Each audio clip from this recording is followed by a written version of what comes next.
Does anybody remember that a few months ago we were watching this on news when a little boy was walking down and a Caucasian man had a machete in his hand, remember? Yes. And attacked him. Yes. There was no riot. No. What was that? Why does this time have to be because he was a black person and our kids started saying to the kids, come back home. Yeah. So this is the thing, that there's a mix between color, religion, and race. Yeah. And that, in fact, she's asking now, am I demure? You are. You are. Very from what you just said. You see, my dad is very demure, very considerate, very happy, very kind, very posh. And this is how he answers questions, very demurely, very cutesy. You know, her way of life, and she was very beautiful though, to be honest. And you can see where the beauty comes from. Yeah, so I continued to visit the house. Okay. That aspect of it gave her the respect. Wow. That they knew. Straight bullets to me. That we were only coming here to study. I even told some of them that I love my sunshine. I'm going back to Africa. And they said, really? I said, yes.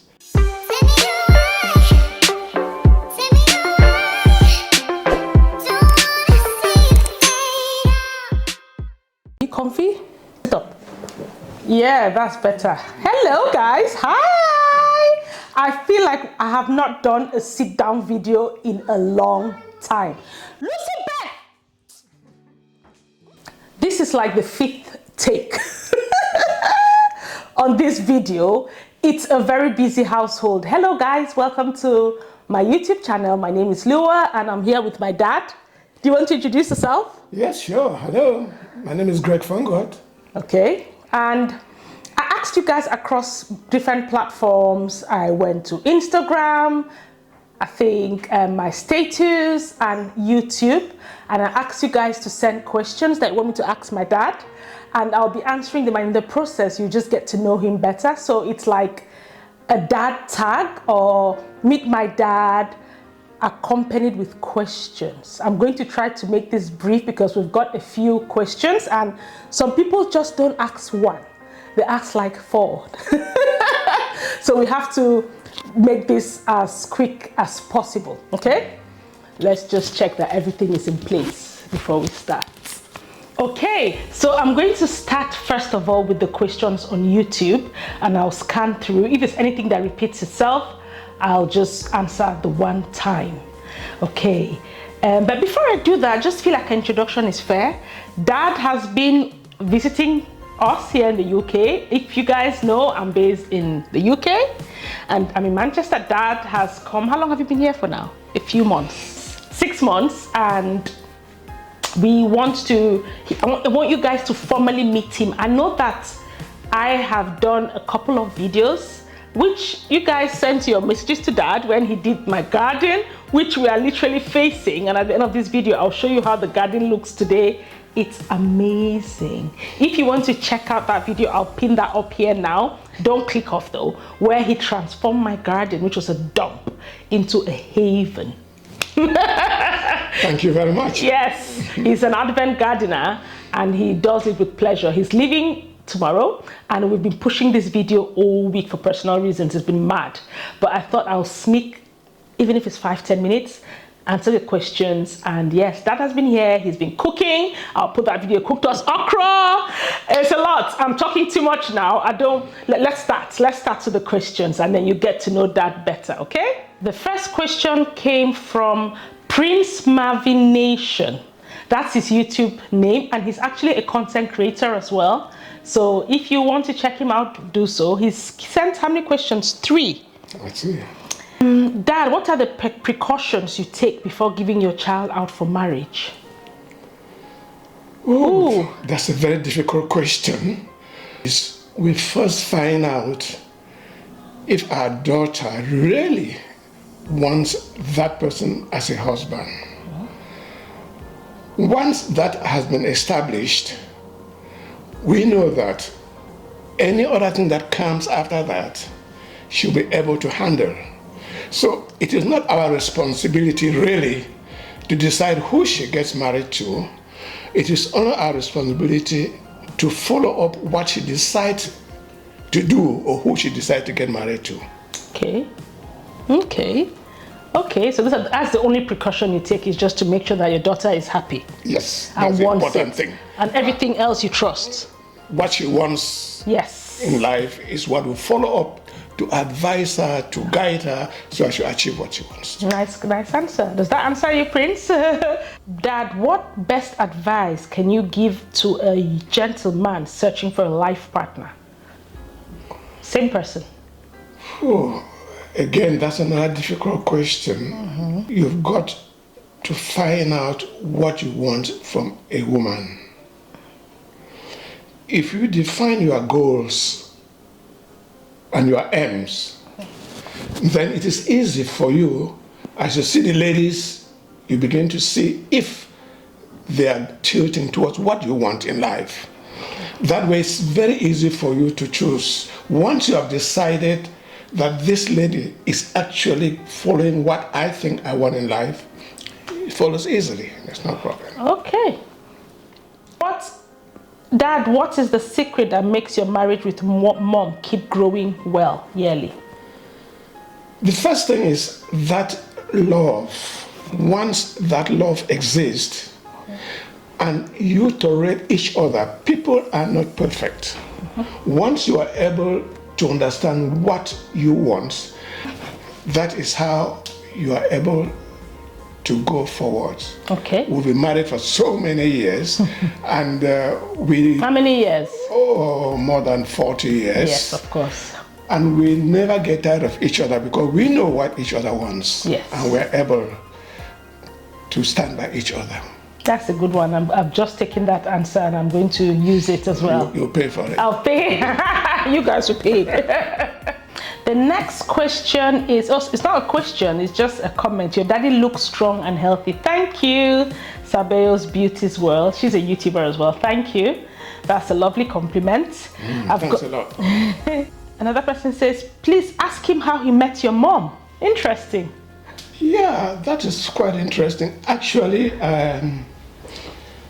when I met my wife, I was not intending to get married. In fact, I was not looking for a woman or a wife. I happened to have met her through my uncle's wife. And I came visiting my uncle's wife, and she was my uncle's wife's friend. And we were talking. I came quite often. And the more I visited that house, the more she became part of the house. And I saw a lot of things in her for a woman I wanted. That went on for quite a while. And like I still say, at the time I did not say, I'm looking for a wife, that's a wife. No, I just met a lady, and the company was good. And I continued to admire her attitude, her way of life. And she was very beautiful, though, to be honest. And yes, where the beauty comes from. Yeah, so I continued to visit the house, and she continued to impress me. So after a while, I had to go back. So I had to leave her. But I had this feeling that this lady seemed to be somebody that I could live with. But I didn't make up my mind at the time. Okay. So that's how you met Mom? That's how we met. Through your uncle's wife. Yes. Okay. Well, and the rest they say is history, isn't it? Yeah. This is from Beth Anyo. You seem very close to your dad. What similarities do you both have? That's your question. I know. Why are you asking me? It's supposed to be for dad. Okay.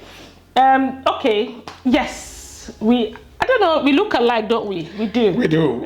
I've been told that so many times. So, yeah. I think when I'm getting older, some people think I look like my mom. But like when I was younger and I was like, when I kept short hair, like in boarding school, I was exactly like you. I was like a boy. Even in university. It's true. It's true. I think age is, yeah. And what similarities do we have? The color first. Okay, that's external. I was thinking more habits. Oh, habit, yeah. Behavioral. Yeah. I think we are a bit more tolerant. Really. We are both tolerant, yeah? Yes. It's true. It's true. We are tolerant. And I think we also have like happy-go-lucky life. Yes, yes. Happy-go-lucky life. We like fun activities. We like fun, yeah, that's right. We like swell. Yeah. And then some people might, when I was younger, people might say, but you don't talk as much as I do. Maybe that's the difference. You're more quiet. I'm a bit more quiet. Yes. Me, I'm loud and noisy. For my mom. When I walk into a room, a tornado has come in. That is a lot more gentle. And I'm sure as we get older, I'll notice more similarities. But But having said that, just recently, my granddaughter was telling me how much we look alike. True. She was looking out and saying, the resemblance. That's true. The color gives it. Mom's family are a lot fair skin. But yes, this, don't forget, don't mind the lighting. I'm as dark as it gets, makeup and all that. So and she said, oh, the next is for you, I believe. The question just keep going up. So the next one is, does he love it here in the UK as he seems to be here very often? Give us some background. Just asking that question to give you guys some background. Dad lived in the UK a while ago, right? So in the mid-70s. Okay. Towards the end of the 70s. I lived in Birmingham. And the beauty about that we were here studying as Africans, it was very commonplace to finish your course and head back home. Okay. I remember very well, most of the people who came from Africa, from East Africa, from West Africa, they went home as soon as they finished their course. Okay. But the British man loved that because they knew that we didn't come here to look for a better life. We came here to get education. Yes. And once education was attained, accomplished, we're heading back to go and develop Africa. And I remember very well, some of our lecturers told us, why are you going back so quickly? We said, no, we didn't come to live here. We had to go back. And that was my case. In fact, I met my wife and I just left from here and went back to Cameroon. And before I got a job in Nigeria, and that I've been home. So Britain is okay. My daughter is here. The family is here. I love coming to visit them. But don't ask me to stay here. Thank you. You've heard that. And just talking about life in the UK, there's been a lot going on recently in the news. And I often asked you off camera, what comparing life now, especially last week with the riots in the UK, we know what about, we know. There are two things here, right? There's the aspect of security for non-British, like immigrants like ourselves. Right, the security aspect of how it was then, and then there's the other aspect as well of how do you perceive being different in the 70s and now? This is my own question, just on this topic. Like I said, in the 70s, we were not looked as people that came to live here. Okay. That aspect of it gave us the respect. Wow. That they knew. Straight bullets to me. That we were only coming here to study. Right. I even told some of them that I love my sunshine. I'm going back to Africa. And they said, really? I said, yes, I'm going back to the sunshine. So the racial aspect of it did not manifest itself as it is doing now, because most of the people who come here from Africa are coming to look for a better way, a better life, if you like. That's true. In our days, we didn't come for that. No. And the British man respected the fact that we came for studies. Yes. And after our studies, we're catching the next flight and going back home. That's really interesting. And that really gave, like I still repeat to you, the respect. Yes. That we did not come here because we didn't have a place to stay or we didn't have a better life. Life here was not. It's not comparable, but we were happy going back home where we belonged to develop our own economy. So do you, again, and just on this point, sorry to belabor the point. So talking to me who lives here, and I did not really necessarily come here to stay, came here to study as well, like that. Do you blame, or do you, if you came now, so we're talking now at least almost 40 something years ago, if you were to born today, like you were my age or you were the age of people younger coming to remain, would you do things different from how you did it back then, and why? I think personally, I would want to say I would do things a bit different in the sense that our economy, unfortunately, doesn't give that opportunity for people to help to develop it. There are a lot of loopholes, which some young people can't change. Yes, okay. And that's why they're able to fight it, and when they can't fight it, they leave. I get you. So things are different now from the 70s when you left Cameroon. Cameroon, yeah, definitely. Okay, without us going deeper, we know that there are issues back home. Yes. And people coming for a better life. You come to study, of course, don't get me wrong, but when you come here, you look for a way out, right? Yes. And the thing is, we're contributing to the economy here as well. We're paying our taxes. And True. And the argument is, again, without being too political in this video, there is always the aspect of taking people's jobs, of a bit of xenophobia, where people you feel like they're taking their jobs.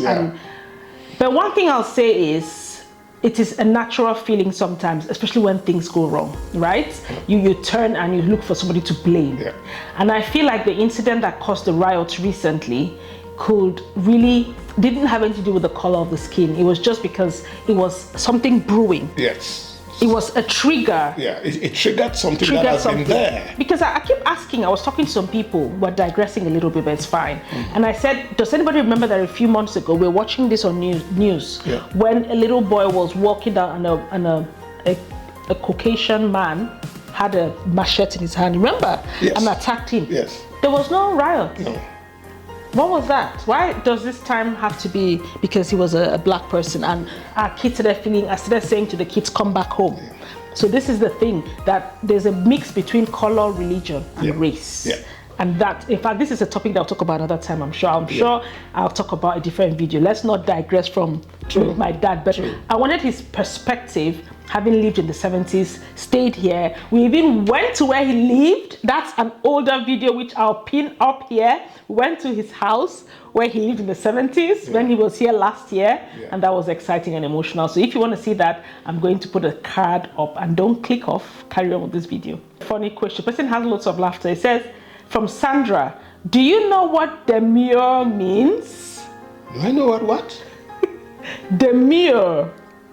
I have no idea. I'm laughing so funny because it's like a buzzword now on the internet. And because in fact, it's so funny. This girl is so naughty. Demure. You've never heard it, right? Yeah, I've never heard it. I'm not much of the internet per se, really. It's very demure that you don't know what it means.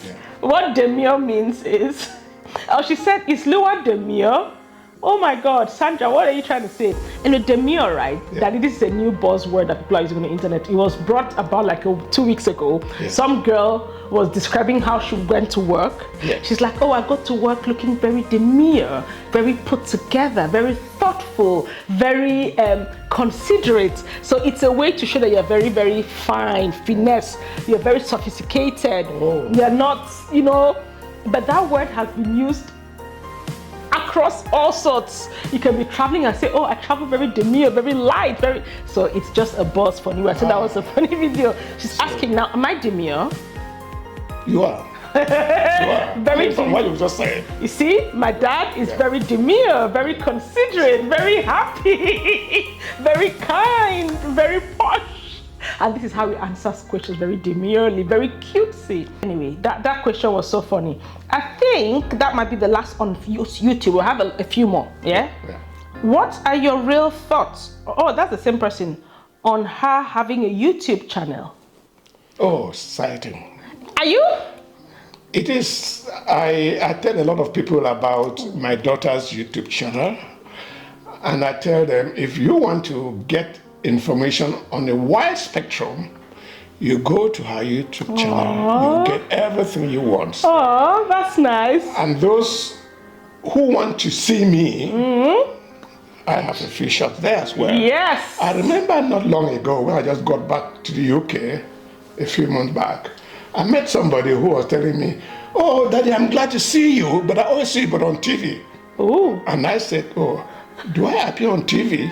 But I know what he meant there was he must have seen me on my daughter's YouTube channel. Oh, that's nice. So I think it's a very, very good. Just based on that answer, I think I'll get you something else. I don't know what you want there. Being so kind.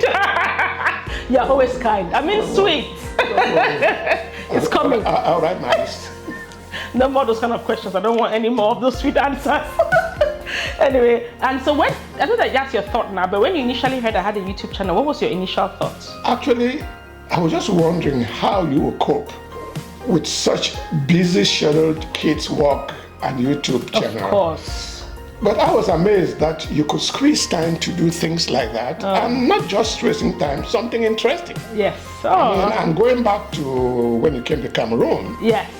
To cover my cousin's daughter's wedding. Yes, yes. It was a classic. And what you came out with, I remember the headline, they knocked and we opened.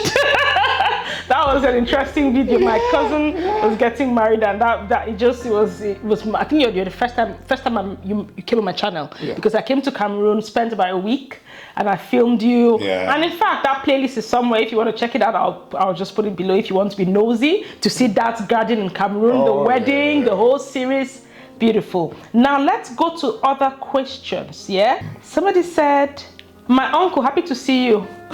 Somebody said that. Mbotiji. Mbotiji? Yes. Okay, that is my niece. Yeah, she said she's happy to see you. That's all she has to say. Yeah. I wish she had asked the question. Somebody said, "You are blessed. Enjoy your dad." Oh, that's a lovely. That's nice. And I am blessed, to be fair. Yeah. Thank you. And then let's go to the few I had elsewhere. How proud is he to have a daughter like you? Oh. That's from Skylar Glavis, a lady who I actually use a lot of her makeup stuff. I patronize her, I'm like an ambassador for her business. Wow. So she said, "How proud are you to have a daughter like me?" Oh, very proud, I must say. Very proud. I can't explain that. It's right in me. And not just like the fact that she looks like me. So that's nice. In fact, it just keeps coming. Matt just said, "Love you both." Put a love sign. Oh, that's nice. Yes, yes. Anyway, those are most of this video is really long enough, but I think we've covered most of it, and you've met my dad. I think the next time you'll see us together is hopefully by God's grace, I might visit Cameroon at some point this year, and we'll do a part 2. Yeah, at home. At home. But if in the meantime you have any questions, he's never far away. Yeah. We can always do something. You know what? I can actually fly to just ask your questions. Anyway, is there anything you want to say? Yeah, I want to thank you very much. And I want to say how proud I am that you have been able to do this and get on the limelight of the social media, if you like. Thank you. Yeah, so I'm so proud. Me too. And I also want to thank Dad very much. Our camera is growing low battery, for his time here. He's going to, I don't know how to thank him. Our garden looks good. He washed my car this morning in the cold. He's been doing that all through. My car was shocking. Dad kept my car good. He does that all the time. And what else does he do? He irons the kids' clothes. The kids, in fact, when he goes, will suffer every day, everything from towels to underwear, all ironed, immaculate. Dries the clothes. I don't know how to thank you. Thank you. I love you. Thank you very much. Bye. Bye. Bye.